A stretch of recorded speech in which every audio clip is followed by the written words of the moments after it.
Friends, welcome back to my YouTube channel Bindaas tailor. मैं रीना स्वागत करती हूँ आप सबका एक बार फिर से अपने चैनल पर। और फ्रेंड्स, आज जो वीडियो मैं आपके साथ शेयर करूंगी उसमें मैं आपको एक अस्तर वाली कंफर्टेबल पैंट की कटिंग का वीडियो मैं आपके साथ शेयर करूंगी। तो अगर आप सीखना चाहते हैं इसको वीडियो को फुल वॉच करें और फर्स्ट बार मेरे चैनल पर विजिट कर रहे हैं तो प्लीज चैनल को सब्सक्राइब करके बेल आइकन को प्रेस कर लें।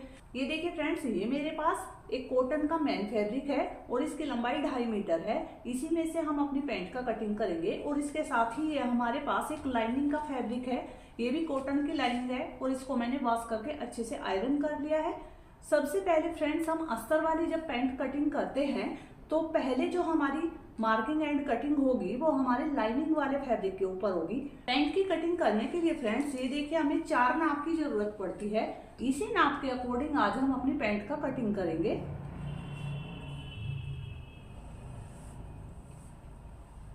ये देखिए फ्रेंड्स, हमने सबसे पहले अपने अस्तर को ले लिया है और इसको इस तरह से लंबाई की साइड बिछाते हुए हमने डबल फोल्ड कर लिया है चौड़ाई की तरफ से। ये देखिए ओपन साइड मेरी तरफ है एंड बंद वाला हिस्सा सामने की तरफ है। इसी तरह से हमें अपने लाइनिंग वाले फैब्रिक को बिछा लेना है अच्छे से। सबसे पहले ऊपर अगर हमारा टेढ़ा मेढ़ा कपड़ा है तो उसको कट करके निकाल दे और यहाँ पे एक आधा इंच की मार्किंग करेंगे, क्योंकि इस पैंट में हम बेल्ट अलग से अटैच करेंगे।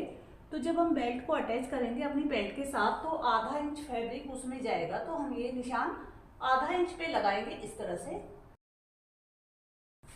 ये देखिए फ्रेंड्स, ये हमने आधा इंच का निशान लगा दिया है। अब हमारी फैब्रिक में यहाँ पर कन्नी की साइड है, ये देखिए आप देख सकते हो कन्नी में हमेशा थोड़ा सा खिंचाव होता है। तो यहाँ भी हम आधा इंच का इस तरह से निशान लगाएंगे और इस कन्नी को या तो आप कट करके निकाल दें या फिर इस तरह से मार्किंग कर दें आधा इंच छोड़ते हुए।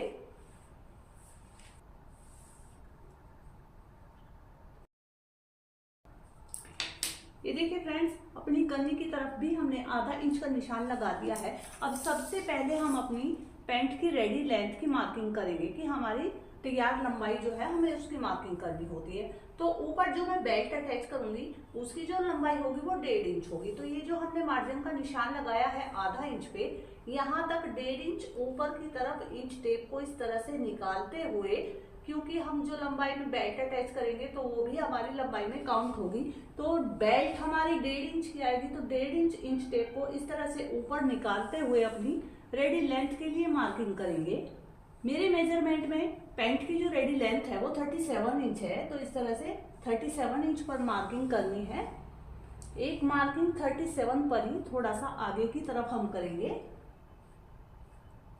और इससे आगे 2.5 इंच हम और लेंगे, क्योंकि हम पैंट को जब नीचे से फोल्ड करेंगे तो टर्निंग के लिए हमें 2.5 इंच फैब्रिक और एक्स्ट्रा लेना है। तो 2.5 इंच पर मैं एक निशान ऐसे लगाऊंगी और यहाँ भी 2.5 इंच पर इस तरह से मार्क करेंगे।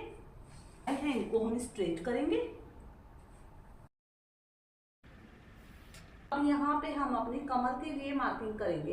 कमर की मार्किंग करने के लिए जो भी हमारा कमर का नाप है, ये देखिए मेरे मेजरमेंट में कमर यानी कि वेस्ट का जो नाप है वो 36 इंच है। 36 का जब मैं 1/4 करूंगी तो आएगा 9 इंच। तो यहाँ इस निशान से इंच टेप को रखते हुए 9 इंच पर मार्किंग करेंगे कमर के लिए। फ्रंट वाले पार्ट में हमें यहाँ पे डार्ट लगानी होती है दोनों साइड।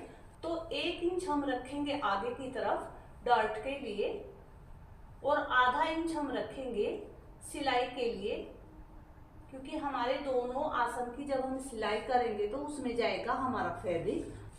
अब कमर की मार्किंग करने के बाद हम अपने आसन की लंबाई का निशान लगाएंगे। तो आसन यानी कि क्रोच एरिया की लंबाई का निशान लगाने के लिए जो भी आपकी वेस्ट यानी कि कमर का साइज है उसको 1/4 करेंगे। जैसे कि मेरे मेजरमेंट में कमर का जो नाप है वो 36 इंच है। इसका जब मैं 1/4 करूंगी तो 9 इंच आएगा। तो 1/4 कर लेना है आपका जो भी मेजरमेंट हो और उसमें हमें 2 इंच ऐड करना है। तो 9 में जब मैं 2 इंच ऐड करूंगी तो 11 इंच हो जाएगा। तो 1.5 इंच की हमारी ऊपर बेल्ट आएगी, तो बेल्ट भी हमारी लंबाई में काउंट होगी। तो इसी तरह से 1.5 इंच ऊपर की तरफ से इंच टेप को निकालेंगे इस निशान के ऊपर और 11 इंच पर मार्किंग करेंगे आसन की लंबाई के लिए। ये देखिए फ्रेंड्स, ये हमारे क्रोच एरिया यानी कि आसन की लंबाई की मार्किंग हो गई है। अब यहाँ पर हम अपने हिप का निशान लगाएंगे। यहाँ की चौड़ाई हम हिप के मेजरमेंट के अकॉर्डिंग रखेंगे। तो हिप का जो भी आपका नाप हो उसका भी आपको 1/4 कर लेना है। तो मेरे मेजरमेंट में हिप का जो नाप है वो 38 इंच है। 38 का जब हम 1/4 करेंगे तो 9.5 इंच आएगा। ये देखिए, इस निशान से इंच टेप को रखते हुए 9.5 इंच हमारा यहाँ तक आ गया। लेकिन हमें इसमें 1.5 इंच की लूजिंग भी रखनी है। तो हम इसमें 1.5 इंच जब ऐड करेंगे तो आएगा 11 इंच। तो इस तरह से 11 इंच पर निशान लगाना है अपने हिप के लिए। इसको इस तरह से स्ट्रेट करेंगे और इसको यहाँ से इस तरह से स्ट्रेट करेंगे, इस वाले निशान से मैच करते हुए। अब अपने क्रोच एरिया की गोलाई देने के लिए हम निशान लगाएंगे 2.5 इंच। इस लाइन से आगे की तरफ 2.5 इंच पर मार्किंग करेंगे। अगर आपका नॉर्मल साइज है तो ये गोलाई आपने 2.5 इंच पर करनी है। बट अगर आप 42 हिप से ज्यादा के लिए कटिंग कर रहे हो तो ये निशान आपको 3 से 3.5 इंच पर लगाना है। इस तरह से मैंने 2.5 इंच पर इसकी मार्किंग कर ली है। अब यहाँ पर हम अपने क्रोच एरिया की गोलाई के लिए मार्किंग करेंगे और इस कॉर्नर से ये गोलाई हम 1.5 इंच पर करेंगे। ये देखिए, इस तरह से 1.5 इंच पर हम अपने इंच टेप को इस तरह से रखेंगे और इस तरह से अपने आसन की गोलाई की मार्किंग करेंगे। अब यहाँ से यहाँ तक हमारा जो भी लंबाई आ रही है उसको हमें देख लेना है। ये देखिए, 13.5 इंच आ रही है। तो इसका हमें सेंटर कर लेना है। ये देखिए, जब हम इसका सेंटर करेंगे तो 7.25 इंच हमारा आएगा। एक निशान 7.25 इंच पर हम ऊपर की तरफ लगाएंगे और नीचे भी इसी तरह से इस लाइन को छोड़ते हुए 7.25 इंच पर हमें निशान लगा लेना है नीचे तक। अब इस लाइन को इस तरह से स्ट्रेट करेंगे। अब यहाँ पे हम अपने टक्स के लिए मार्किंग करेंगे। टक्स की लंबाई मैं रखूंगी 4.5 इंच। तो इस तरह से 4.5 इंच पर निशान लगाएंगे और आधा इंच इस लाइन से दोनों तरफ लेते हुए इस तरह से मार्किंग करेंगे टक्स के लिए और इसको इस तरह से तिरछा मैच करेंगे। अब नीचे की तरफ हम अपनी बॉटम यानी कि मोहरी का निशान लगाएंगे। तो मेरे मेजरमेंट में मोहरी का जो नाप है वो 7 इंच है। तो इस लाइन सेंटर लाइन से दोनों तरफ हमें आधा आधा इसका बॉटम का मार्किंग करना है। तो 3.5 इंच इस तरफ रखूंगी और 3.5 इंच दूसरी तरफ रखूंगी। ये देखिए, नीचे भी इस तरह से निशान लगाएंगे 3.5 इंच पर। सिलाई के लिए जो भी मार्जिन होगा फ्रेंड्स वो हम बैक पार्ट में रखेंगे। फ्रंट पार्ट में हम स्टिचिंग के लिए कोई एक्स्ट्रा मार्जिन नहीं लेंगे। अब ये कर्व स्केल लेंगे और इसको इस तरह से रखेंगे और यहाँ से निशान लगाएंगे इस तरह से गोलाई में। कर्व स्केल को इस तरह से घुमा के रखेंगे और यहाँ तक ये देखिए जो हमारा निशान है हिप लाइन का, यहाँ तक हम इसको मैच करते हुए इसी तरह से निशान लगाएंगे। अब यहाँ पे हमारा हल्का सा कॉर्नर बन रहा है तो इस तरह से थोड़ा सा गोलाई में हम यहाँ भी अपनी कर्व स्केल को रखते हुए हल्का सा गोलाई का निशान लगा देंगे, जिससे कि यहाँ से हमारे पैंट प्लाजो की शेप बहुत ही अच्छी आएगी। अब ये जो हमने मार्किंग की है इसी के ऊपर हम कटिंग कर लेंगे।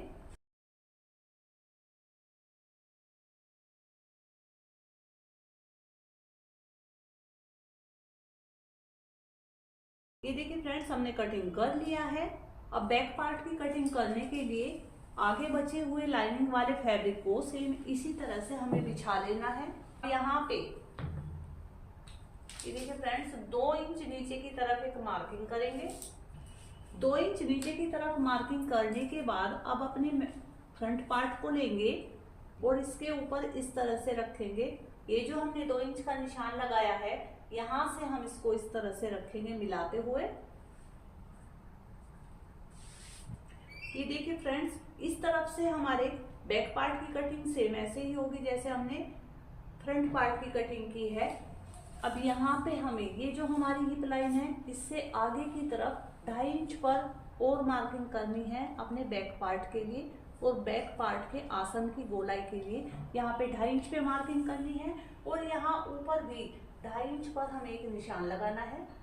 अब यहाँ ऊपर की तरफ 2 इंच पर निशान लगाएंगे। ये देखिए फ्रेंड्स, ये जो 2 इंच पर हमने मार्किंग की है, यहाँ से हमने अपने बैक पार्ट को थोड़ा बढ़ा के कट करना होता है। अगर आप हैवी साइज के लिए कट कर रहे हो, 42 साइज से ऊपर के लिए आप प्लाजो पैंट कट कर रहे हो, तो यही मार्किंग आपको 3 से 3.5 इंच पर भी करनी है।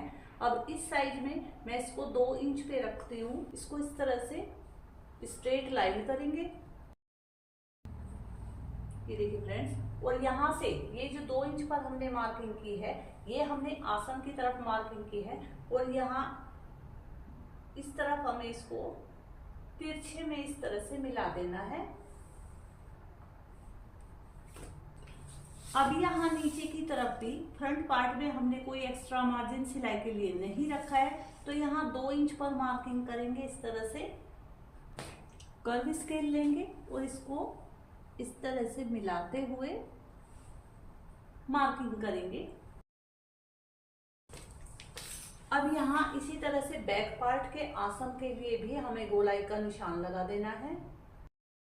ये देखिए फ्रेंड्स, ये हमारी बैक पार्ट के लिए भी मार्किंग हो गई है। अब इसी मार्किंग के ऊपर हमें कटिंग कर देना है। ये देखिए फ्रेंड्स, ये हमारी बैक पार्ट की भी कटिंग हो गई है। अब हम मेन फैब्रिक की कटिंग करेंगे। मेन फैब्रिक की कटिंग करने के लिए जैसे हमने अस्तर वाले फैब्रिक को बिछाया था, सेम इसी तरह से हम अपने मेन फैब्रिक को भी इस तरह से बिछा लेंगे।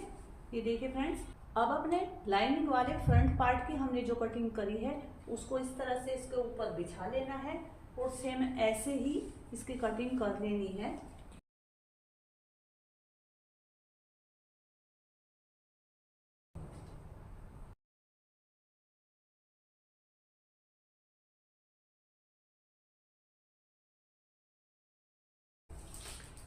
ये देखिए फ्रेंड्स, हमारे फ्रंट एंड बैक दोनों पार्ट की कटिंग हो गई है मेन फैब्रिक के ऊपर। अब हम अपनी पैंट के लिए पॉकेट की कटिंग करेंगे।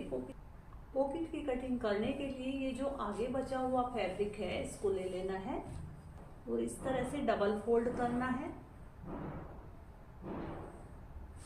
यहाँ पर इसकी बंद साइड है एंड इस तरफ इसकी ओपन साइड है। सबसे पहले ऊपर की तरफ एक सीधा निशान लगाएंगे।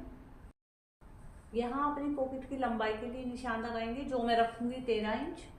इस तरह से 13 इंच पर एक मार्किंग हम इस तरफ करेंगे। यहाँ नीचे की तरफ इसकी चौड़ाई में रखने वाली हूँ 7 इंच एंड ऊपर की तरफ इसकी चौड़ाई में रखूंगी 5.5 इंच। अब इन निशानों को इस तरह से मैच करेंगे तिरछे में। यहाँ नीचे की तरफ हल्की सी गोलाई देंगे और इसका कटिंग करेंगे।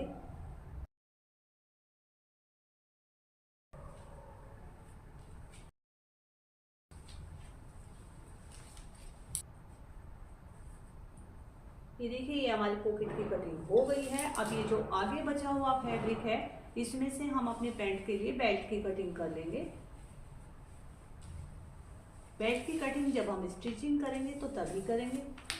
ये देखिए फ्रेंड्स, ये हमारी पैंट की अस्तर वाली पैंट की फुल कटिंग हो गई है। फ्रेंड्स, आपको आज की वीडियो कैसी लगी? आई होप कि अच्छी लगी होगी। अगर वीडियो अच्छी लगे तो लाइक शेयर और कमेंट करें, और फर्स्ट बार चैनल पर आए हैं तो प्लीज चैनल को सब्सक्राइब करके बेल आइकन को प्रेस कर लें।